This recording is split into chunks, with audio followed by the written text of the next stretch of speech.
இப்போ நம்ம பார்க்க போகிற சீஃப் கெஸ்ட் யாருன்னு பார்த்தீங்கன்னா எல்பூட் பிரசாத். எல்பூட் பிரசாத்னா அனைவருக்கும் தெரியும். இவர் பாஜகவோட முன்னாள் மாநில துணைத் தலைவர். அது இல்லாமல் எல்பூட் சட்டமன்ற தொகுதியோட தேர்தல் பொறுப்பாளர். இப்போ we are the leaders Annamalai அவர்கள் ஒரு புதுசாக ஒரு இயக்கம் ஆரம்பிச்சிருக்காரு. அதில் ஒரு உறுப்பினராக இருக்காரு. இப்போ கேமராமேன் கேப்டன் டிவியோட கேமராமேன் வெங்கடேஷோட பிரசாத் அவர்கள் இணைந்திருக்காரு. ஐயா வணக்கம். வணக்கம். எப்படி அவங்க அரசியல் பயணம் போயிட்டு இருக்கு?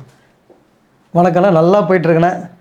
அண்ணனோட இப்போ வி த லீடர்ஸ் அப்படின்ற ஒரு நம்ம மக்கள் தலைவர் பொலிட்டிக்கல் சூப்பர் ஸ்டார் அண்ணன் கே அண்ணாமலை அவர்களோட தலைமை ஏற்று இன்றைக்கி அந்த நிறுவனத்தில் நான் இணைஞ்சிருக்கேன். நானும் இப்போ வந்து ஒரு உறுப்பினர். இப்போ வந்து அண்ணாமலை அவர்கள் வந்து இந்த இயக்கம் வந்து எப்படியோ வந்து பொலிட்டிக்கல் பார்ட்டியாக ஆகும், கண்டிப்பாக ஃபியூச்சரில் ஆகும். அவர் அந்த மாதிரி தான் ஒரு சில இடத்துலலாம் சொல்லியிருக்காரு. இப்போ பொலிட்டிக்கல் பார்ட்டியாக மாறும்போது திரு அண்ணாமலை அவர்கள் ஜோசப் விஜய், தமிழ்நாடோட தற்போதைய முதலமைச்சர் ஜோசப் விஜய் அவர்களுக்கு மாற்றா இருப்பாரா, இல்லைன்னா திமுக அதிமுக மாற்றா இருப்பாரா அண்ணாமலை அவர்கள்? அவர் தாவேகா, திமுக, அதிமுக எல்லாத்துக்குமே ஒரு மாற்றாக தான் இருப்பாங்க. முதல்ல அண்ணன் கட்சி ஆரம்பிக்கட்டும். இப்போ வந்து நாங்கள் வந்து சர்வீஸ் பண்ண வந்திருக்கோம். எல்லாமே பொலிட்டிக்கல் பார்ட்டி எல்லாமே சர்வீஸ் பண்ண தான் வருவாங்க. அதெல்லாம் தாண்டி ஊழல், அது லஞ்ச லாவணி எல்லாமே இருக்குது. அதெல்லாம் தாண்டி இப்போ வந்து ஒரு புதுசாக ஒரு அரசு வந்திருக்காங்க. கிட்டத்தட்ட ஒரு 50-60 ஆண்டு காலம் இந்த தமிழ்நாடையே சூறை ஆடிய 2 திராவிட கட்சியை ஒழிச்சிட்டு ஒரு புதுசாக ஒரு கவர்மெண்ட் வந்திருக்கு. அண்ணாமலை அண்ணன் வந்து பார்த்திங்கன்னா இப்போ வந்திருக்காங்க. எல்லாத்துக்குமே 3த்துக்குமே ஒரு பெரிய மாற்றாக தான் அண்ணாமலை அண்ணன் இருப்பார்ன்றது நோ டவுட். இப்போது அவர் பேரில் வந்து நிறைய பேர் என்ன சொல்கிறாங்கன்னா, உங்கள் அண்ணாமலை வந்து லஞ்சம்லாம் வந்து ஒழிக்கிறன்றார். கடைசியில் பார்த்தா அவரே வந்து பெங்களூரில் வந்து நிறைய ஊழல் பண்ணி ஃப்ளாட்லாம் வாங்கி வச்சிருக்கிறதா சொல்கிறாங்க. அந்த மாதிரியான ஒரு விஷயம் கூட கிடையாதுன்னா நம்ம புறம்பாக அதை பற்றிலாம் பேச வேணாண்ணா. ஏன்னா இது உண்மைக்கு புறம்பாக வந்து நம்ம ஒரு கான்ட்ரவர்சியாக இது பண்ண தேவையில்ல. அந்த மாதிரியான அவர் நேர்மைக்கு ஒரு எடுத்துக்காட்டே அண்ணன் அண்ணாமலை மட்டும்தான். ஏன்னா அவர் வந்து டிஎம்கே ஃபைல்ஸ்ன்னு ஒன்று எடுத்து போட்டாங்க. இன்றைக்கி டிஎம்கே வந்து ஆடி போனதுக்கு இன்றைக்கி தோற்றதுக்கு காரணமே அண்ணாமலை அண்ணன் தான். அண்ணாமலை அண்ணன் லீடர்ஷிப் அப்படியே கண்டினியூ ஆகிருந்தாருன்னா இன்றைக்கி அவர் போட்ட விதையை இன்றைக்கி விஜய் வந்து அறுவடை பண்ணுறாரு தான் மக்கள் பேசிக்கிறாங்க. அந்த மாதிரி வந்து ஊழலுக்கு எதிரான ஒரு வேகமாக ஒரு திமுகவை ஆளுங்கட்சியாக இருக்கும்போதே பெரிய சுத்தியலை வச்சு அடித்த ஒரே தலைவர் அண்ணாமலை மட்டும்தான். மற்ற அதிமுகவோட பொதுச் செயலராக இருக்கட்டும், மற்ற கூடயே இருந்திருந்தாங்கல்ல, அவங்க யாருமே வாயை திறக்காமையே மௌனியாகவே இருந்தாங்க. கடைசி வரைக்கும் திமுகவை அடித்து விளையாடின ஒரே தலைவர்னால் வேறு யாரெல்லாம் அண்ணாமலை அண்ணன் மட்டும்தான். இப்போ டிஆர் பாலு மேலெல்லாம் ஒரு வழக்கு போட்டு அவரே வாபஸ் வாங்குறாங்க. மக்கள் மத்தியில் என்ன இருக்குன்னா, ஒருவேளை அண்ணாமலை அவர்கள் பொட்டி வாங்கிட்டாரா? ஆனால் டிஆர் பாலு தான் கேஸை வாபஸ் வாங்கினது, அண்ணாமலை அண்ணன் வாபஸ் வாங்கலை. சரிங்களா? வாபஸ் வாங்கினது டிஆர் பாலு. நீங்கள் டிஆர் பாலு தான் நீங்கள் எங்கே வாபஸ் வாங்கினு கேட்கணும். இல்லை, வழக்கு வந்து டிஆர் பாலு அவர்கள் வந்து அண்ணாமலை அவர்கள் தானே டிஆர் பாலு மேலே வந்து வழக்கு போட்டாங்க. அண்ணாமலை அண்ணன் வந்து பார்த்திங்கன்னா டிஎம்கே ஃபைல்ஸ்ன்றது ஒன்று போட்டாங்க. இவர் இங்கே இந்த மாதிரி ஊழல் பண்ணியிருக்காங்க, இவர் போட்டு வச்சுருக்காங்க இண்டிவிஜுவலாக, இவர் வந்து மினிஸ்டராக இருக்கும்போது, கப்பல் துறை அமைச்சராக இருக்கும்போது நிறைய ஊழல் பண்ணாங்கன்றதை அப்படியே பட்டியலிட்டு அவர் எங்கேருந்து வந்தாங்க, இவருக்கு எப்படி இவ்வளோ பணம் வந்தது, இவர் பையன் தொழில்துறை அமைச்சராக இருந்தாங்க, இவங்க என்னெல்லாம் பண்ணியிருக்காங்க, தமிழ்நாட்டில் எவ்வளோ கொள்ளடிச்சிருக்காங்க, மன்னார்குடி பக்கம் என்னெல்லாம் பண்ணியிருக்காங்கன்னு மொத்த லிஸ்ட்டை அண்ணன் போட்ட பிறகு டிஃபமேஷன் ஷூட் வந்து அவங்க போட்டாங்க. அதில் போட்டதில் இவர் கேட்ட கேள்வியை தாக்கு பிடிக்க முடியாமல் திரு டிஆர் பாலு அவர்கள் கேஸை வாபஸ் வாங்கி ஓடிட்டார். இதுதான் விஷயம். இப்போது அவ்வளோ பிரைட்டாக இருந்தார் அண்ணாமலை. கொஞ்ச நேரத்துக்கு முன்னாடி கூட நீங்கள் சொன்னீங்க, நாங்கள் விதைச்ச விதையை வந்து ஜோசப் விஜய் அவர்கள் வந்து அறுவடை பண்ணிட்டாருன்ட்டு. ஏன் பாதியில் வந்து அவ்வளோ ஸ்போர்ட்டிவாக வந்து ஒரு பாதியில் வந்து பேக் அடிக்கிறதுக்கு காரணம் என்ன? எதனா பொலிட்டிக்கலாக வந்து அவர் ப்ரெஷர் எதனா இருந்தது? இல்லைங்கண்ணா, அப்படி இல்லை. இது வந்து அவர் இருந்தது வந்து பார்த்திங்கன்னா ஒரு தேசிய கட்சி தலைமை, அதாவது ஹைகமாண்ட், அவங்க முடிவு பண்ணுறது தான் நம்ம கீழே கேட்டாகணும். அவர் இண்டிவிஜுவலாக ஒரு மாநில தலைவராக என்னெல்லாம் வேலை செய்ய முடியுமோ அது ரொம்ப பர்ஃபெக்டாக 100க்கு 200% கிட்ட வேலை செஞ்சாங்க. அதுக்கப்புறம் தேசிய தலைமை தான் வந்து கூட்டணி சம்பந்தமான முடிவெடுக்க முடியும். ஆனால் அண்ணாமலை அண்ணன் வந்து பார்த்திங்கன்னா இருக்கக்கூடிய அத்தனை திராவிட கட்சிகள் பண்ண எத்தனை ஊழலையும் சரி, அவங்க என்னெல்லாம் இங்கே செஞ்சு நாட்டை எப்படி அழித்து வச்சுருக்காங்கன்றதை வெட்ட வெளிச்சமாக தமிழ்நாடு மக்களுக்கு சொன்னாங்க. அது வந்து இங்கே இருக்கக்கூடிய கூட்டணியாக அமைஞ்ச அதிமுகவுக்கு பிடிக்கலை. அப்போ அவங்க முன்னாடி வைக்கக்கூடிய முதல் கோரிக்கை என்னென்னா, அண்ணாமலை அண்ணன் இங்கே அவர் வந்து அண்ணாமலை இருக்கக்கூடாது, அவர் தலைவராக இருந்தால் கூட்டணிக்கு வர முடியாதுன்ற மாதிரி ஒப்பனாக சொல்லவே, அப்போ தலைமை வந்து கட்சிக்கு இது நல்லதா படம், பாஜகவுக்கு இது நல்லதா படம், ஒருவேளை பாஜக கூட்டணி எல்லாம் அமையும் போது ஒரு ஆட்சி மாற்றம் வரும், அது மூலிமா திமுகவை ஒழிச்சு கட்டலான்ற மாதிரி தேசிய தலைமை முடிவு பண்ணாங்க. அது இன்றைக்கி வந்து ஒரு பேக் ஃபயர் ஆகிருக்குண்ணா. இப்போ வந்து ஜோசப் விஜய் வந்து அவரே நினைச்சிருக்க மாட்டார் நம்ம சிஎம் ஆகும்னு சொல்லி, இது எல்லாருக்குமே தெரியும்.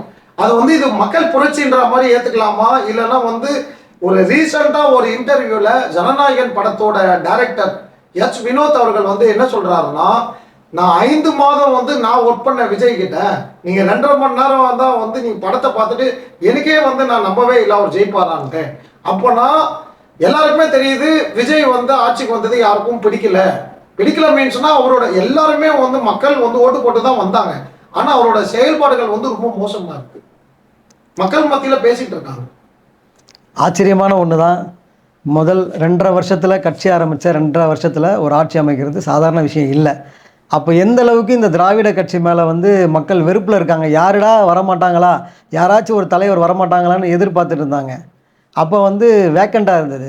அப்போ பிஜேபி வந்து பிஜேபி மக்கள் ஏத்துக்கல, நீங்களே அண்ணனே ஒத்துக்கிறீங்க கரெக்டா? ஆனால் பிஜேபியை வந்து மக்கள் ஏற்றுக்கலன்னு சொல்ல முடியாதுண்ணே. ஒரு 18% ஓட்டு வந்து பார்லிமெண்ட்டில் ஓட்டு போட்டிருக்காங்க, அந்த மக்கள் நம்ம வந்து தப்பாக பேசுகிற மாதிரி ஆகிடும். அது இல்லை, 18% ஓட்டு வந்து பிஜேபி மோடி அவங்களுக்காக போட்ட ஓட்டு.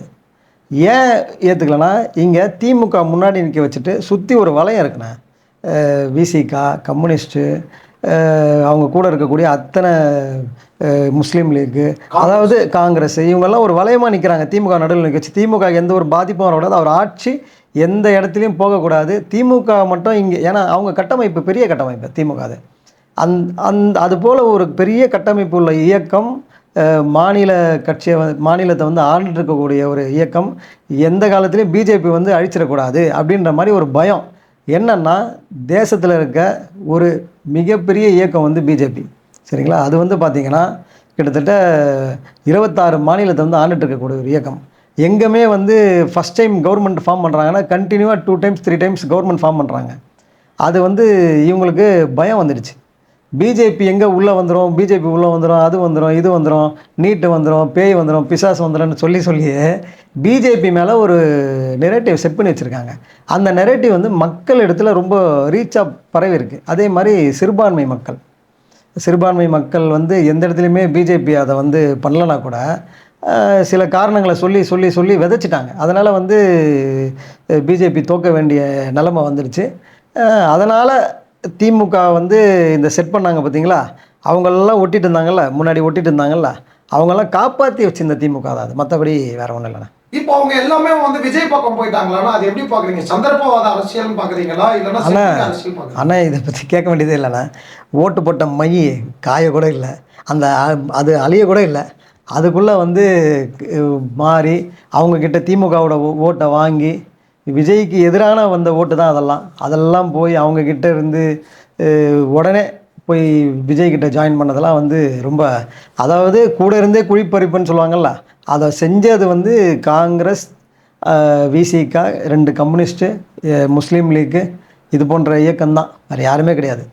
இப்போ சிங்கப்பெண்மணி வந்து இவங்க வந்து நீங்கள் பார்த்துருப்பீங்க, பிரேமலதா விஜயகாந்த் மேடம். இப்போ அவங்க மட்டும்தான் சட்டமன்றத்தில், வேற யாருமே வாய் திறக்க மாட்டேங்கிறாங்க. இப்போ கூட ரீசெண்டாக வந்து அந்த ஜனநாயகன் படம் அது வந்ததுலாம் கூட அவங்க வந்து அமைச்சர் போயிட்டு நாட்டில் எவ்வளோ பிரச்சனை இருக்கு, நீங்களால உட்காந்து அழுதுட்டு இருக்கீங்க அப்படின்னு கேட்குறாங்க. கூடவே இருக்கிற திருமாவளவன், கம்யூனிஸ்ட் எல்லாம் வாயை மூடிட்டு இருக்காங்க. பார்த்துருப்பீங்க, 4-5 அமைச்சர் வந்து நாட்டில் எவ்வளோ பிரச்சனை இருக்கு போய் படத்தை பார்த்துட்டு அழுதுட்டு இருக்காங்க. அதை எப்படி பார்க்குறீங்க? அவரோட தலைவர் கடைசி படம், அதனால் வந்து இதுக்கப்புறம் அவர் திரையில் பார்க்க முடியாது, கூட தான் பார்க்க முடியும். அவர் நடித்து பார்த்து ரசிகராக வந்தவங்க தானே, அவங்க யாருமே வந்து ஒரு பொலிட்டிஷியன் கிடையாதுல்ல, அவங்க மக்கள் சேவைக்காக டைரெக்டாக வரலல்ல. ஒரு சூப்பர் ஸ்டார் மாதிரி அவரை பிடிச்சி போச்சு. அவரை பிடிச்சதுனால அவரோட இயக்கத்தில், மக்கள் இயக்கத்தில் வந்தாங்க. அவர் தானே அவங்களுக்கு ஸ்டாரு. அவர் திரையில் பார்த்து பார்த்து அவர் டான்ஸ் ஆடுற மாதிரி, அவர் நடிக்கிற மாதிரி, அவரோட எல்லாத்தையும் பார்த்து பார்த்து வந்தவங்கள நீங்கள் கடைசி படம் முடிஞ்சு போச்சு, இதோட நான் திரையில் பார்க்க முடியாதுன்னு சொல்லும்போது, அது அவங்களோட தொண்டர்கள் வந்து ஏற்றுக்க முடியல. அதனால் அவங்க அழுகுறாங்க. அதை வந்து நம்ம கொச்சைப்படுத்த வேணாம். இல்ல தொண்டர்களாக தான் பரவாயில்ல, அமைச்சர்களும் பெரிய பொறுப்பு. அது அமைச்சர்களும் தொண்டராக இருந்தவங்க தானே, அவரோட ரசிகராக இருந்தவங்க தானே. இல்ல இப்போ அது புரோட்டோகால் ஒன்று இருக்குங்கல்ல. நீங்க வந்து ஒரு அமைச்சர் ஆயிட்டீங்க, நீங்க ரசிகரா இருங்க, அது உங்களோட தனிப்பட்ட விருப்பம். இப்ப அத்தனை கோடி மக்கள் வந்து உங்களை வந்து அத்தனை லட்சம் மக்கள் வந்து உங்களை ஏத்திருக்காங்க. அப்போ நீங்க வந்து இதை வந்து மக்களுக்கு நீங்க செய்யற துரோகம் தானே. உங்களுக்கு போஸ்டரா போய் பாருங்க. அது வந்து ஒரு செட்டிங். பர்வேஷ் வந்து பாத்துப்பீங்க. பார்த்தேன் அவர் பேரை தான் சொல்ல வந்தேன். ஃபுல்லா செட்டிங், ரீல் எடுக்க சொல்லி கேமரா, அந்த பக்கம் ஒரு கேமரா. இது என்ன, அதான் எல்லாருமே சொல்றாங்க. விஜயே வந்து மீறிடுவாங்க போல இவங்க நடிக்கிறது இல்லை. அதாவது பர்வேஷ் சொன்னீங்கல்ல, பர்வேஷ் தான் ஆரம்பிச்சாங்க. அதுக்கப்புறம் அமைச்சரில் அவர் தாண்டி போய்டுவார் சொல்லி அடுத்தடுத்து உடனே வந்து எல்லோரும் அழுது ரீல் போட ஆரம்பிச்சிட்டாங்க. ஸோ அது உண்மையாக அழுத இருக்கலாம், நிறைய ரசிகர்கள் நிறைய பேர் உண்மையாக கூட அழுது இருக்கலாம். ஆனால் இவங்க அதை செஞ்சிடக்கூடாதா? நீங்கள் சொன்ன மாதிரி அமைச்சர்கள் முன்னாடி, ஆனால் இருந்தாலும் ரசிகர் தானே, அவர் அதை தவிர்த்திருக்கலாம். என்ன கேட்டிங்கன்னா தவிர்த்திருக்கலாம். இப்போ தொடர்ச்சியா வந்து தமிழ்நாட்டில் பார்த்தீங்கன்னு வச்சுக்கோங்களேன், எங்கே பார்த்தாலும் கற்பழிப்பு, கொலை, கஞ்சா, மெத்தப்பட்டைன்னு எங்கே பார்த்தாலுமே எல்லாம் அந்த போதை கலாச்சாரம் தான் இருக்கு. இது வந்து அவர்கிட்ட தான் வந்து உள்ளாட்சித்துறை, ஊராட்சித்துறை எல்லாமே வந்து அவர்கிட்ட தான் இருக்கு. ஏன் இது வரையுமே எந்த ஒரு நடவடிக்கையும் இல்லை? எங்க இப்போ ரீசெண்ட் டேஸ்ல பாத்தீங்கன்னா நிறைய வந்து காவல் லாக்அப் டேட். அதெல்லாம் நீங்க எப்படி பாக்குறீங்க? அவருக்கு வந்து அந்த தகுதி இல்லை, சிஎம் வந்து தகுதி இல்லை, அந்த டேலண்ட் இல்லைன்ற மாதிரி ஏற்றுக்கலாமா? ஆனால் வந்து இப்போ தானே 2-3 மாதம் ஆகிருக்கு. அதாவது 60-70 ஆண்டு காலம் திராவிட கட்சி ஆட்சி பண்ணி எல்லாத்தையும் நாசம் பண்ணி வச்சுருக்காங்கண்ணே. ரொம்ப இந்த மக்கள் வந்து தெளிவாகவே இருக்கக்கூடாது. 24 மணி நேரமும் சாராய ஆலை, மதுபான ஆலை கடை, அதை வந்து விடிய விடிய கொடுக்கறது, மக்களை வந்து மயக்கத்திலே வச்சுருந்தாங்க. போதை மழுங்கி இருப்பாங்கன்னு சொல்லுவாங்கள்ல, அந்த மாதிரி வச்சுருக்காங்க. இப்போ வந்து பார்த்திங்கன்னா நைட்டு அந்த மாதிரி இல்லைன்ற மாதிரி கேள்விப்பட்டேன். சில பேர் சொல்கிறாங்க அது காலையில் பிளாக் வைக்கிறதெல்லாம் இல்லைன்றாங்க. அது ஒரு நல்ல விஷயந்தான். அதாவது எதெல்லாம் போதையாக இருக்கிறத ஒழிக்கணும்னு அவங்க முன்னெடுத்தாங்களே, அதுவே ஒரு பெரிய விஷயந்தான். விஜய்க்கு நம்ம வந்து சப்போர்ட் பண்ணுறோன்னு இல்லை, ஏன்னா 2-3 மாதம் தான் ஆகிருக்கு. எங்கள் தலைவர் எங்களுக்கு சொல்லிக் கொடுத்தது மட்டும் தான் நம்ம பேச முடியும். அவர் என்னென்னா 1 இயர் அவங்களை டிஸ்டர்ப் பண்ணி எல்லாமே first time ministers, first time MLAs, Sengottaiyan அண்ணனை தவிர்த்து மற்ற எல்லாமே புதுசாக வந்திருக்கவங்க தான். அதனால் அவங்க ஜெயஸ்ரீ பிரபாகர் அதான் 1-2 இருக்கலாண்ணே. ஆனால் வந்து பார்த்திங்கன்னா எல்லாமே ஃபஸ்ட் டைம் நியூ தான். ஒரு நியூ கவர்மெண்ட், புதுசாக ஒரு ஆட்சி வந்திருக்கு. ஒரு 2-3 மாதம் தான் ஆகிருக்கு. அவங்க டைம் கொடுப்போம். அவங்க அண்ணன் வந்து அண்ணாமலை ரொம்ப தெளிவாக சொல்லியிருக்காங்க. அவங்கள வந்து கையை பிடிச்சி தூக்குவோம். அவங்கள வந்து எல்லாரையும் எட்டி ஒதிக்கிற மாதிரி நம்ம எட்டி ஒதிக்க வேண்டாம். நம்ம கையை பிடிச்சி தூக்குவோம். தப்பு செஞ்சால் அப்போ நம்ம கேட்போம். ஆனால் அவங்களுக்கான நேரம் கால அவகாசம்னு ஒன்று இருக்குல்லண்ணா, அதை நம்ம ஒரு 1 இயர் கொடுப்போன்றது தான் அண்ணாமலை கருத்து, அவங்களோட வழி வரக்கூடிய எங்களோட மாதிரி தொண்டர்களோட கருத்து. இப்போ இன்கேஸ் வந்து ஃபியூச்சரில் அண்ணாமலை அவர்கள் வந்து கட்சி ஆரம்பிச்சாருன்னா விஜயோட கூட்டணி வைக்க வாய்ப்பு இருக்குமா? ஆனால் அது தலைவர் முடிவு பண்ணுறதால அவர் எல்லாருக்கும் ஒரு மாற்றாக இருப்பார்ண்ணே. நீங்கள் முன்னாடி கேட்ட முதல் கேள்வி விஜய்க்கு அப்புறம் எடப்பாடி, ஸ்டாலின் 3 பேர் மாற்றாக இருப்பாங்களா அண்ணன் நீங்கள் கேட்டிங்க. அந்த கேள்வி கண்டிப்பாக அதுதான் இருக்கும். அடுத்த வரக்கூடிய 2031 ஆட்சி அமைக்க போகிறது அண்ணாமலை அண்ணன் தான். அதில் மாற்றமே இருக்காதுண்ணே. அது வந்து இளைஞர்கள், ஜென்சி கிட்ஸ் எல்லாமே அண்ணாமலையை ரொம்ப விரும்புகிறாங்க. விஜய் எப்படி ஒரு திரை சூப்பர் ஸ்டாரோ, இவர் வந்து பொலிட்டிக்கல் சூப்பர் ஸ்டார், அதில் மாற்றமே கிடையாது. அவரை மாதிரி ஒரு தெளிவான ஒரு அரசியல்வாதி, ஒரு 42 வயதில் இந்த மாதிரியான ஒரு மோடி, அமித்ஷா உட்பட யாருமே வந்து அவரை அனுப்ப விரும்பலை. ஒரு கட்சி விட்டு போகிறேன்னு சொன்னால் கேட்க கூட மாட்டாங்க, போய்க்கோன்றாங்க. நீ போ, ஏன் வேக்கண்ட் ஆகட்டும், அடுத்த ஆள் வரட்டும் அப்படின்னு யோசிப்பாங்க. இந்த கட்சியில் அப்படி கிடையாது. மோடி கிட்ட போய் சொல்லிட்டு வராங்க, அமித்ஷா கிட்ட சொல்லிட்டு வராங்க, டைம் கிட்ட சொல்லிட்டு வராங்க, தேசிய தலைவர்கிட்ட போய் ரிசைனிங் லெட்டர் கொடுக்குறாங்க, அங்கேயே 1 வாரம் வெயிட் பண்ணுறாங்க. அந்த இயக்கத்தை பற்றி முன்னாடி அவர் பயணித்த இயக்கத்தை பற்றி எந்தத்துலேயும் தரகுறவாக பேசலை, தப்பாக பேசலை. அவர் இதை செஞ்சார், இவர் இதை செஞ்சார், எவ்வளோ மன கவலைகளோ மன உளைச்சலோ அவருக்குள்ளே இருக்கலாம் கூட. இருந்தாலும் கண்ணியமாக ஒரு 42 வயதே ஆன ஒரு இளைஞர் அவர் எதை பற்றியும் பேசாமல், அந்த கட்சி ரொம்ப நல்ல இயக்கம், அதை விட்டு வரேன்னு சொல்லி அவங்ககிட்ட சொல்லிட்டு வராங்க. அவர்கிட்ட சொல்லிவிட்டு நான் வந்து போகிறேன் அப்படின்னு சொல்லிட்டு தேங்க்ஸ் சொல்லிட்டு வராங்க. இது வரைக்கும் என்னை வச்சுருந்தீங்க, நல்லபடியாக வச்சுருந்தீங்க. அவங்க கூட சொல்லியிருக்கலாம், உனக்கு மாநில தலைவர் பதவி தரேன், உனக்கு கேபினெட்டு பதவி தரேன், 2ம் சேர்ந்த பதவி கூட தரேன், இன்றைய காலகட்டத்தில் ஒரு தமிழ்நாட்டில் ஒரு கவுன்சிலர் பதவி வந்தால் கூட கட்சி விட்டு போகிற காலம். இன்றைக்கி மை காயறதுக்குள்ளே இருந்த முன்னாள் அமைச்சர்கள்லாம் இன்றைக்கி தாவேக்கால ஓடி வர காலத்தில் எனக்கு எதுவுமே வேணாம், தமிழ்நாட்டு மக்கள் தான் முக்கியம், அவங்களோட இந்த இயக்கத்தில் இருந்தால் மேலேருந்து ஒரு கமெண்ட் வரும்போது என்னால் இது பண்ண முடியலை, நான் செஞ்ச ஒர்க்கு வந்து அப்படியே பாதியில் கட் ஆகிற மாதிரி இருக்குது, நான் ஜொமேட்டோ என்னால் சொந்தமாக ஒரு முடிவு எடுக்க முடியலன்ற ஒரு அதாவது கட்டி போட்ட மாதிரி இருக்குது. அதனால் நான் வந்து என்னை நம்பியிருக்க தொண்டர்கள், நான் என்னை நேசிக்கக்கூடிய தமிழ் மக்கள், தமிழக மக்கள், இளைஞர்கள் எல்லாமே ரொம்ப நேசிக்கிறாங்க. அந்த மக்களை நான் விடக்கூடாது, அவங்கள ஒரு இடத்துல கொண்டு போய் நான் நிப்பாட்டணும், இந்த தமிழ்நாடை வந்து முன்னேற்றணும், பெருமை மிகு இந்தியனாகவும் ரொம்ப பிடிச்ச தமிழனாகவும் தமிழனாக இருக்கணும், வாழணும், அவங்களுக்காகவே உழைக்கணுன்ற எண்ணத்தில் அண்ணாமலை அண்ணன் செயல்பட்டுருக்காங்க. நிச்சயமான வரக்கூடிய காலம் வந்து அண்ணாமலை காலம்தான். நீங்கள் வேணால் பாருங்கள், அதில் மாற்றமே இருக்காதுண்ணே. இப்போ நான் ஏன் அந்த கேள்வி கேட்டேன்னா, அதான் தாவேகாவோட கூட்டணி வைக்கன்னா கரூரில் நடந்த சம்பவம் அப்போ விஜய்க்கு ஆதரவாக முதல்ல கொள்ள கொடுத்ததுன்னு பார்த்தீங்கன்னா அண்ணாமலை அவர்கள் தான். ஆனால் ஒரு பிரச்சனை வரும்போதுண்ணே நீங்கள் கொஞ்சம் சரியாக யோசிங்க. விஜய் வந்து ஒரு நடிகர், ஒரு சூப்பர் ஸ்டார். அவர் பார்க்க வெகுஜன மக்கள் திரண்டு வராங்க. அவர் வந்து பார்க்கவே முடியாது, திரையில் பார்த்து இருக்கவங்க அங்கே வராருன்னும் போது கட்டுக்கடங்காத ஒரு கூட்டம் வருது. அதை பார்க்க வேண்டியது அப்போது இருந்த திமுக அரசாங்கம் தான். அது அவங்க தான் பார்த்துருக்கணும். இந்த கூட்டம் இவ்வளோ வரணும், ஐஎஸ் இருக்காங்க, இன்டெலிஜென்ஸ் ஃபெயில் தானேங்க. அது இன்டெலிஜென்ஸ் வந்து அவங்க இதில் தானே இவ்வளோ மக்கள் வருவாங்க. இதுக்கு முன்னாடி கூட்டத்தில் எவ்வளோ வந்தாங்க, கரூரில் எவ்வளோ வரும், அப்போ வந்து எந்த இடத்துல அவங்களுக்கு நம்ம அனுமதி கொடுக்கணும், அந்த இடத்துல அவர் வரும்போது லேட்டாக வந்தார் சொல்கிறாங்கல்ல, லேட்டாக வந்தாலும் அவங்க இத்தனை இடத்துல நம்ம கொடுத்துருக்கணும்ல, ஒரு பெரிய இடமா பார்த்து கொடுத்துருக்கணும். அதே போல் வந்து மக்கள் இவ்வளோ வராங்கன்னா உங்களுக்கு பிளாக் பண்ண தெரியும்ல, நீங்கள் எல்லா இடத்துலையும் பிளாக் பண்ணுறீங்க. உங்களுக்கு இருக்கக்கூடிய ஒரு போராட்டம், ஆர்ப்பாட்டம், ஒரு பொலிட்டிக்கல் பார்ட்டி நடத்துதுன்னா முன்னாடியே பேரிகார்ட் போடுறீங்க, கட் பண்ணுறீங்க, பஸ்ஸு வருதுன்னா திருப்பி அனுப்புகிறீங்க. பொலிட்டிக்கல் பார்ட்டியெல்லாம் வேனு, ஆட்டோ எல்லாம் வந்தால் திருப்பி அனுப்ப முடியுதில்ல.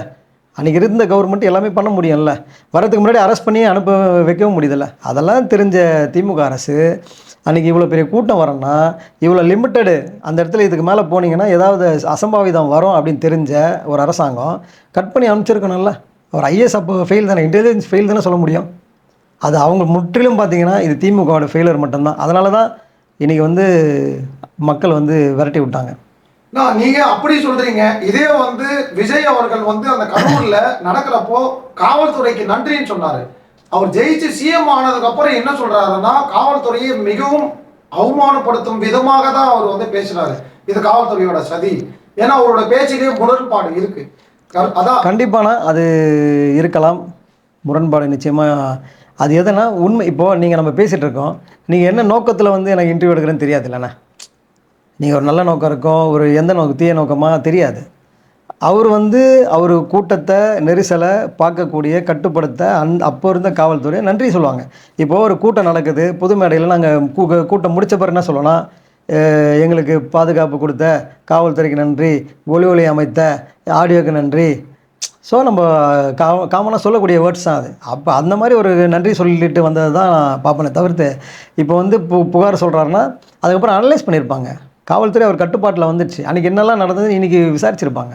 ஸோ அன்றைக்கி நடந்ததை வந்து இன்றைக்கி மக்கள்கிட்ட சொல்கிறாங்கண்ணா. இப்போது கடைசியானா இப்போது ஜனநாயகன் படம் வந்து ரிலீஸ் ஆகுது. இப்போ வந்து அரசாங்கம் வந்து தேட்டரில் நிர்ணயிச்ச விலை பார்த்தீங்கன்னா 190 ரூபாயிலேருந்து 200 ரூபா வரையும். ஆனால் கவுண்டர்லேயே இந்த படத்துக்கு வந்து 700 ரூபாயிலேருந்து 800 ரூபாய் வரையும் டிக்கெட் விற்கிறாங்க. புரியுதுங்களா? அதே மாதிரி வந்து உள்ளாட்சித்துறையும் ஊராட்சித்துறையும் இவங்க கையில் தான் இருக்குது. இவங்க தான் வந்து அதை வந்து தடுத்துருக்கணும். உள்ளாட்சித்துறை இருக்கப்போ எந்த தேட்டரில் விற்கிறாங்களோ அவங்க வந்து காவல்துறையை வச்சு அவங்க கைது செஞ்சுருக்கலாம். அதெல்லாம் எல்லாமே ஒரு ஊக்குவிக்கிறாருல்ல, அந்த சினிமா புத்தியை காட்டுறாருல்ல. நீங்கள் எப்படி பார்க்குறீங்க? இது வந்து பொதுமக்களுக்கு தானே அவ்வளோ வந்து நஷ்டமான ஒரு விஷயம். அது தவிர்க்க வேண்டியது தான். நிச்சயமாக வந்து கடைசி படம், இதனால் அவங்க சம்பாதிக்க முடியாது கூட நினச்சிருக்கலாம். இதுக்கப்புறம் ஒரு மெகா ஸ்டார் படம் வராதுன்னு கூட தேட்டருக்காரன் நினச்சிருக்கலாம். தேட்டர்லேயே பண்ணது பெரிய தப்பு. பிளாக்கில் விற்றாங்கன்னு நீங்கள் சொன்னீங்கன்னா நம்ம வந்து அதை பற்றி டிபேட் பண்ணலாம். தேட்டர்லேயே அதை பண்ணுறது ஒரு மிகப்பெரிய தப்பு தான். அதை வந்து அவங்க தான் பார்க்கணும். இப்போ அரசாங்கம் வந்து இது தோல்வி அடைஞ்சிச்சு, இதை வந்து பேஸ் பண்ணி வந்து சிஎம் விஜய் அவர்கள் வந்து பதவி விலகுவார். எதுக்குண்ணே? இதுக்கெல்லாம் என்ன ராஜினாமா? 70 வருஷம் அப்புறம் இப்போ தான் ஒரு கவர்மெண்ட் வந்திருக்கு. இந்த திராவிட கழகத்தை அடித்து நொறுக்கிருக்கு. உடனே ஒரு ராஜினாமாப்பா. இதை தேட்டரில் டிக்கெட் விற்கிறதுலாம் ஒரு காரணம் இல்லைல்ல. இல்ல இதுவும் வந்து மக்கள் பாதிப்பு தானா? இது இன்னும் மக்கள் பாதிப்பு. இதில் என்ன? இப்போ இது வந்து ஒரு 200 ரூபா. அப்போ வந்து இவரே வந்து அந்த புரோட்டோகால் உடைக்கிறாருல்ல. அரசாங்கம் நிர்ணயிச்ச தியேட்டர்ல டிக்கெட் 200 ரூபா, இவர் 700 ரூபாய் 800 ரூபாய் வைக்கிறப்ப இவரே வந்து அந்த புரோட்டோகால் உடைக்கிறாருல்ல. அப்படிலாம் கிடையாதுண்ணே. அப்ப நீங்க சொன்னா எல்லாமே சொல்லிட்டே போலாம். அப்போ அவர் வந்து அவர் செய்யறது எல்லாமே வந்து மக்கள் அப்படி கிடையாதுண்ணே. இன்னைக்கு ஒரு வெகுஜன மக்கள் திரண்டு வந்து ஆதரவு தெரிவிச்சிருக்காங்க. அவரை வந்து நம்ம போகிற போக்கில் அடிச்சு விட்டு போகிறதெல்லாம் சரியாக இருக்காது. அங்கே பிளாக்ல டிக்கெட் விற்கிறது, ரேட்டு ஏற்றிட்டாங்க, அது இதை பண்ணுறது பொதுமக்கள் பொதுமக்கள்லாம் பாதிக்கலை. சினிமா பார்க்க வந்த மக்கள் வந்து ரேட் அதிகமாக இருக்குன்ற மாதிரி சொல்கிறீங்க. அது வந்து அவர் கண்டிக்க வேண்டிய இல்லை, தேட்டருக்காரன் தான் அதை பண்ணியிருக்கணும். அது தவறான விஷயம். அவர்கிட்ட சொல்லிவிட்டு அவர் ஒத்துக்கிட்டு இதை பண்ணியிருந்தால் தவறு.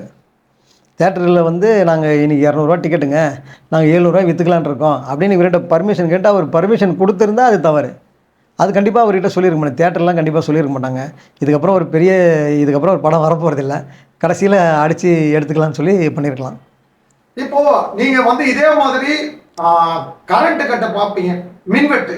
இப்போ ஸ்டில் வந்து எங்க பார்த்தாலும் இப்போ நீங்களே வந்து பார்த்துட்டு உங்க வீட்டில் வந்து இன்வெர்டர் இல்லைன்னா கூட ஒரு நாளைக்கு எப்படியும் வந்து 3லிருந்து 4 முறை வந்து மின் துண்டிப்பு வந்து நடக்குது, கரண்ட் கட் ஆகுது. அதை எப்படி பார்க்குறீங்க? இதுவும் வந்து நம்ம விஜய் அரசாங்கத்தோட ஒரு தோல்வியாக தெரியலாம். ஆனால் அதான் முன்னாடிலாம் சொன்னது தான், திரும்ப தான் ஆகுது. இதை வந்து நீங்கள் அப்படி பார்க்கக்கூடாது. நான் ஒரு வேற ஆங்கிளில் தான் இதை பார்த்துட்ருக்கேன். கரண்ட்டு எனக்கு வந்து அதே பாதிப்பு தான், என் வீட்லேயும் அதே பாதிப்பு இருக்க தான் செய்யுது. திமுகவில் இருக்க அதிகாரிகள், திமுக விசுவாசியாக இருக்கக்கூடிய அதிகாரிகள் தான் இன்றைக்கும் இருக்காங்க. இந்த கவர்மெண்ட் வந்து அவரோட ஃபோர்ஸை காட்டி இது வரைக்கும் உள்ளே ஒன்றும் போகலை. இன்றைக்கி அந்த மின்சாரத்துறை அமைச்சராக இருந்த செந்தில் பாலாஜி அவரோட கட்டுப்பாட்டில் இருக்கக்கூடிய சில அதிகாரிகள் தான் மக்களை பாதிக்க வைக்கணும். எங்களுக்கு ஏன் ஓட்டு போடலை, கரண்ட் இல்லாத சாவுங்கடா அப்படின்னு கூட நினச்சிருக்கலாம். நான் அப்படி தான் பார்க்குறேன். நீங்கள் கட் பண்ணு, இது அந்த கவர்மெண்ட்டுக்கு வந்து ஒரு கெட்ட பேரை நம்ம கொண்டு வருவோம், கவர்மெண்ட் ஃபெயிலரு அப்படின்னு அவங்க கொண்டு போகிற மாதிரி தான் நான் பார்க்குறேனே தவிர்த்து இவங்க சிஸ்டத்தை சரி பண்ணணும். இப்போது ஒரு பாரதிய ஜனதா கட்சி ஒரு 60-70 ஆண்டு காலம் காங்கிரஸ் ஆண்டாங்க. அதை சரி பண்ணுறதுக்கே அவங்களுக்கு இன்னும் ஒரு 20 இயர்ஸ் தேவைப்படும். இப்போ 11 இயர்ஸு 12 இயர்ஸ் ஆகுது. இன்னும் அவங்களுக்கு ஒரு 10 இயர்ஸ் தேவைப்படுது அதை சரி பண்ணுறதுக்கு. இவங்க பண்ண தவறுகளை சரி பண்ணுறதுக்கே அவ்வளோ டைம் எடுக்கும்போது இப்போ திராவிட கட்சிங்க வந்து ஆண்டு இப்போ தான் போயிருக்காங்க. இதை சரி பண்ணி அவங்க ஊழல் பண்ணதெல்லாம் கொண்டு வந்து எந்தெந்த துறையில் எப்படிலாம் வந்து சீர்திருத்தம் பண்ணிவிட்டு அதுக்கப்புறம் தான் அடுத்த நார்மல் மோடுக்கே கொண்டு வர முடியும். இப்போ நார்மல் மோடே கிடையாது. அடித்து இதை வந்து கவர்மெண்ட் வந்து நாசம் பண்ணி போயிருக்காங்க 2 அரசாங்கமும். அதனால் கொஞ்சம் டைம் எடுக்கணும். நம்ம டைம் கொடுப்பேண்ணே, எல்லாத்தையும் ஃபெயிலர் சொல்லலாம். இப்போ சேகர் பாபு வந்து உங்களுக்கு நல்லாவே பழக்கமானவர் தான், உங்க ஏரியாக்கெல்லாம் வந்து வந்திருப்பாரு. இப்போ எக்மோர்ல வந்து எம்எல்ஏவா இருந்தவர் பரந்தாமனுக்கும் வந்து சேகர் பாபுக்கும் ஆகலைன்றதுனால தான் வந்து பரந்தாமனுக்கு சீட்டு கிடைக்கல அப்படின்ற மாதிரி ஒரு விஷயங்கள்லாம் போயிட்டு இருந்துச்சு. இப்போ சேகர் பாபு ஆளே இல்லாமல் முன்னாடி என்னென்ன ஆட்டம் நீங்களே நம்ம ஒரு வாட்டி நேர்காணல் எடுக்கிறப்ப நிறைய கதை சொல்லியிருக்கீங்க. இப்போ சேகர் பாபுவோட அமைதிக்கு பின்னாடி என்ன இருக்கு? ஒருவேளை ஸ்டாலின் அவர்கள் வந்து அவர் ஆஃப் பண்ணி வச்சிருக்காரா? ஆஃப் பண்ணிட்டாரு.